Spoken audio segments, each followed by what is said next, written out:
I'm Nostradamus, and welcome to Phone Age News.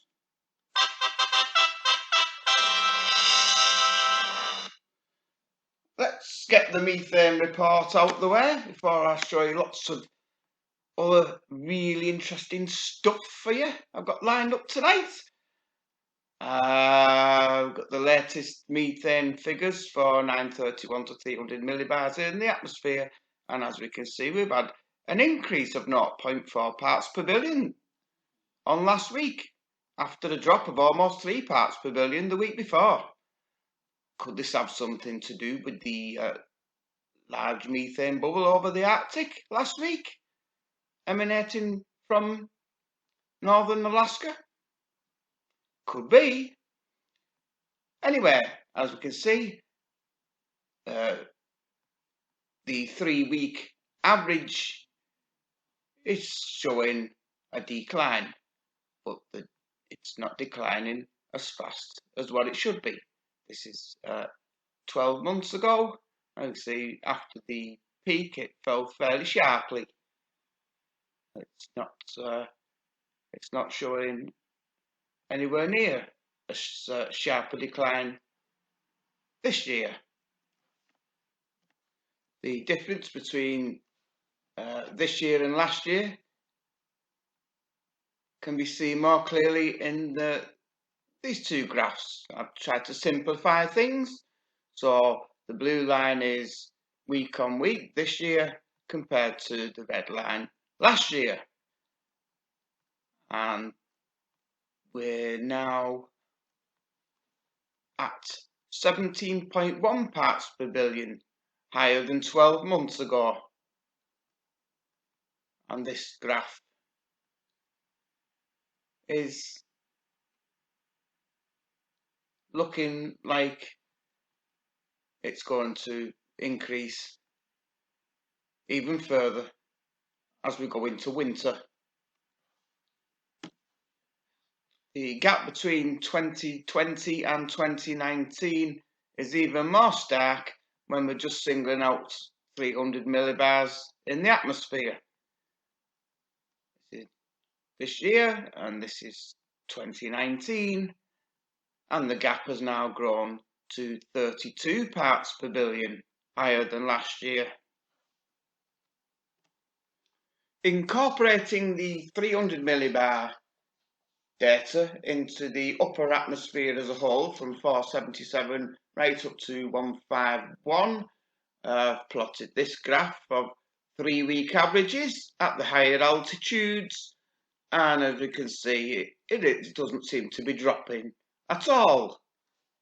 It's maintaining its concentrations.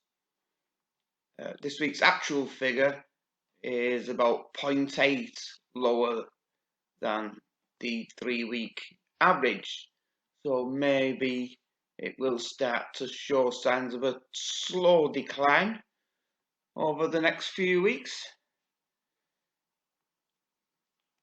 We'll never know till we see the future data. This only goes back 5 months, because that's how long I've been collecting the data at 151 millibars from. So I can't, unfortunately, I can't compare this to last year, but it's definitely going to be higher. Right, these are my projection graphs based upon different rates, average rates of increases of methane concentration in the atmosphere for the next 12 months, which also incorporates seasonal variabilities. And if we look at, I put in this is for the lower atmosphere, 931 to 300 millibars, and I've put in the latest figures, and as you can see, we're between the high projection, almost at the high projection line, and in between, above the red projection. When you put these into the graph, we can see that we're just below the blue trajectory. The green is the current concentrations. This is only after a couple of weeks, so all that could change. But at the moment, we're just almost following the blue path, which is not good. If you listen very carefully, you can almost hear it bubbling up from the East Siberian ice shelf.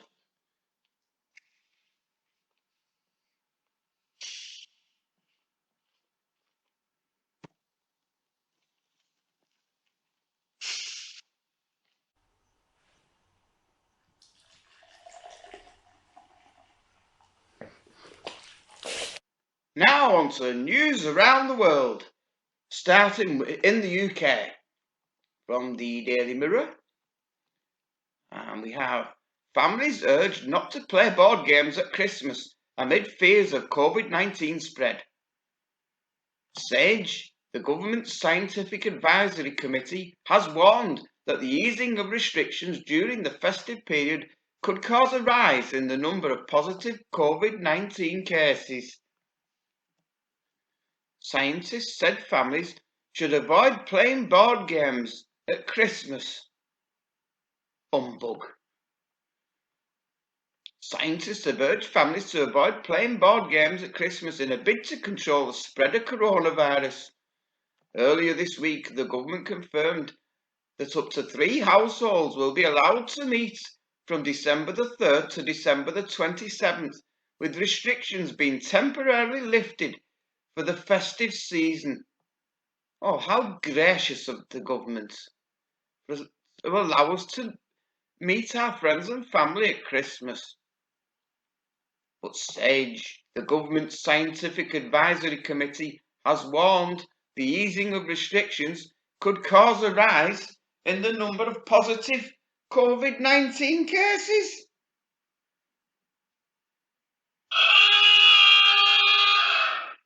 Scientists said families should be as careful as possible and avoid close contact, such as passing objects to each other or even touching the same surfaces with those from different households.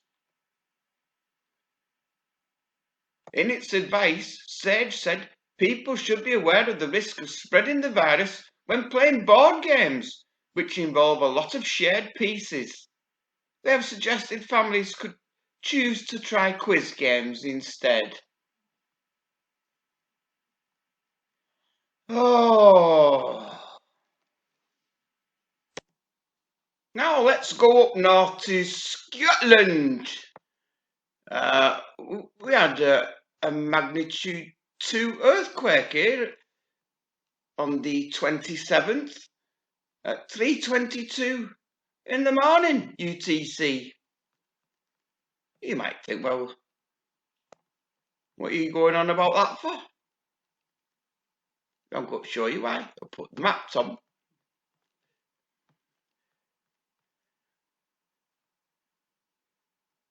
And look, it struck right in the middle of Gleneagles golf course. Isn't that funny? What a place for an earthquake to strike.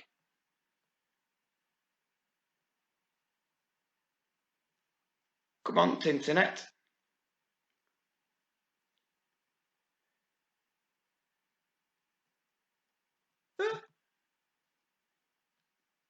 Gleneagles golf course.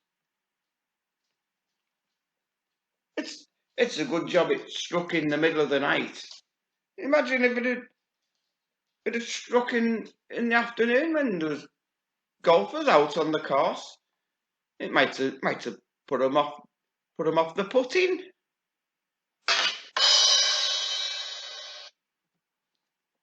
Now for some Euro news from Syracuse.com.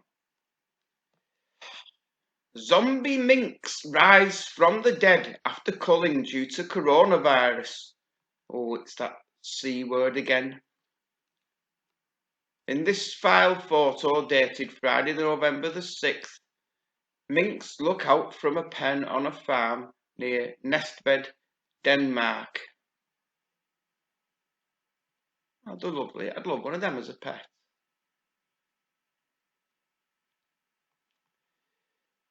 Some of the thousands of mink culled to minimise the risk of them retransmitting the new coronavirus to humans have risen from their shallow graves in western Denmark after gases built up inside the bodies. The gases cause the animals to expand, and in the worst cases, the mink get pushed out of the ground. He said it affected a few hundred animals. The mink are buried in trenches. They're about 2.5 meters deep and 3 meters wide.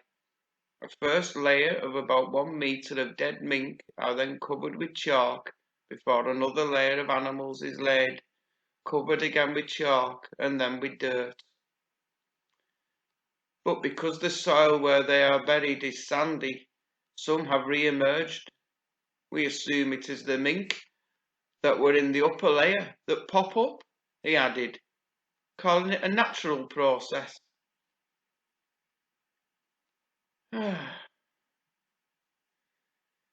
Denmark culled thousands of mink in the northern part of the country after 11 people were sickened by a mutated version of the coronavirus that had been observed among the animals.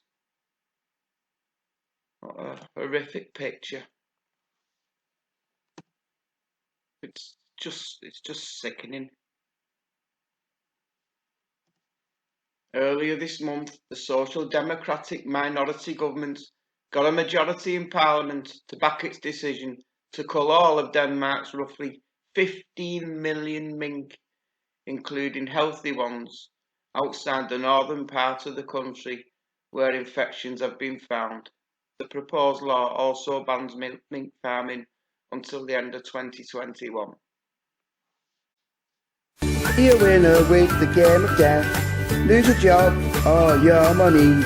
Get divorced, don't have any kids. Be a winner with the game of death. Buy now while you still can.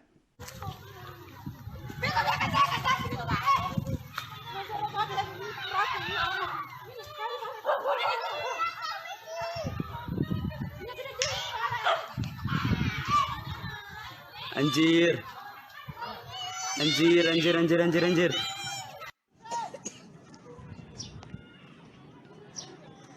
Tuhan Yesus.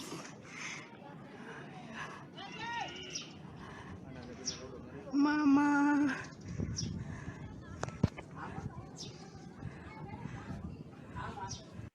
Ay, hancur.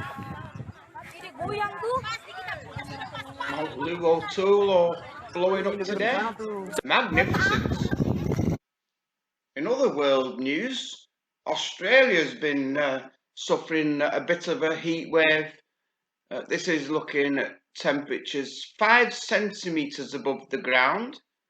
And see this afternoon, it was easily into the 120s and above 133 degrees Fahrenheit. So let's go over to Bruce for the 10-day forecast. Good day, cobbers. Tomorrow it's gonna be fucking hot. On Tuesday it's gonna be fucking hot. Fucking hot on Wednesday.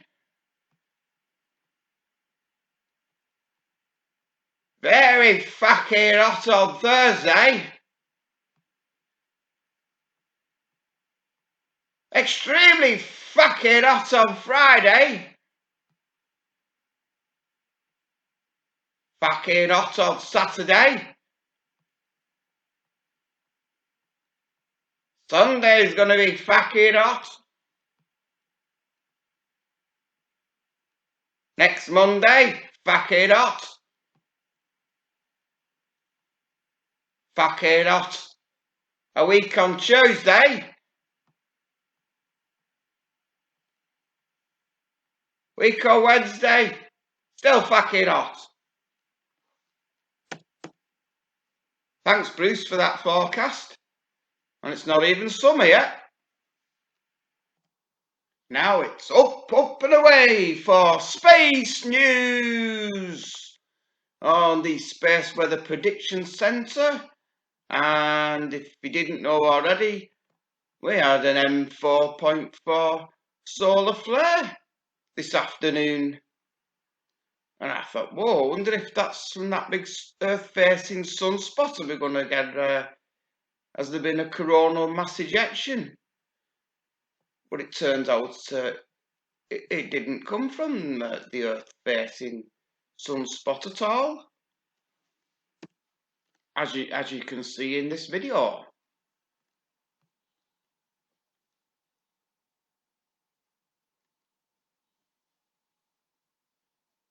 Whoa, big ejection.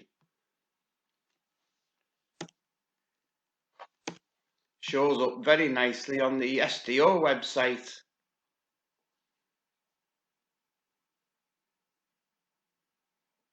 This is the Earth-facing sunspot.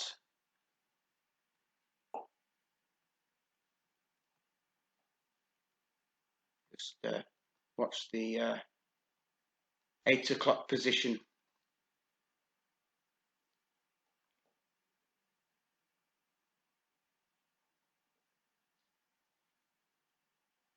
And there it is. That could be a fairly dangerous sunspot when it turns its face round to face Earth. I'll just let it play to watch it again.